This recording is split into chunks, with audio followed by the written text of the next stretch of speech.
বাংলাদেশের পর্বতারোহণ ইতিহাসে নতুন এক অধ্যায় রচনা করলেন গাজীপুরের একটি সাহসী সন্তান।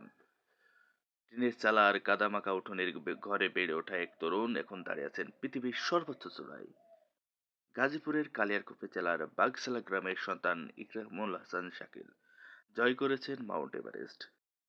মাত্র 90 দিনে কক্সবাজারের ইনানী সৈকত থেকে হেঁটে 1372 কিলোমিটার পথ পেরিয়ে বাংলাদেশ, ভারত, নেপাল হয়ে তিনি উঠেছেন 29,031 ফুট উচ্চতার এভারেস্টের চূড়ায়।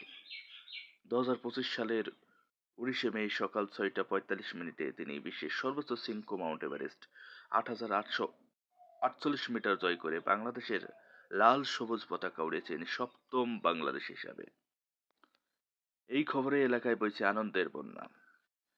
শাকিলের বাবা খবির উদ্দিন মৃত্যু হয় 2019 সালে। তারপর সংসারে হাল ধরেন মা সেরেনা।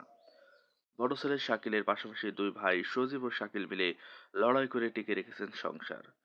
সজীব চাষাবাদ করেন আর শাকিব স্থানীয় একটি কারখানায় শ্রমিক।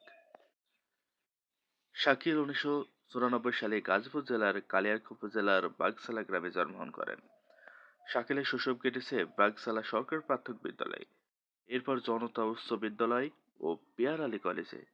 সাহিত্যের প্রতি ভালোবাসা থেকেই এখন পর্যন্ত মুক্তিযুদ্ধ ও ভ্রমণ বিষয়ে 6টি বই লিখেছেন তিনি।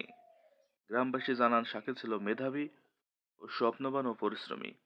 কেউ কল্পনাও করেনি এই গ্রামের ভাঙা ঘরের ছেলে একদিন বিশ্ববাসীর নজরে আসবে।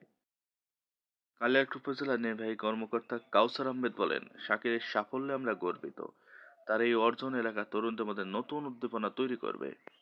শাকিলের ঐতিহাসিক অভিযানের আয়োজন করেছে Bangla mountaineering and trekking club. Ikramul Hasan Shakil একজন পর্বতজয়ী নন, তিনি হয়ে উঠেছেন সংকটের লড়াই করে স্বপ্ন পূরণের জীবন্ত প্রতীক। শুরুটা যতই ছোট হোক, সাহস আর সংগ্রামে জয় অনিবার্য। প্রিয় ভিউয়ার্স, ভিডিওটি যদি ভালো লাগে অবশ্যই একটি লাইক, কমেন্ট এবং সাবস্ক্রাইব করুন।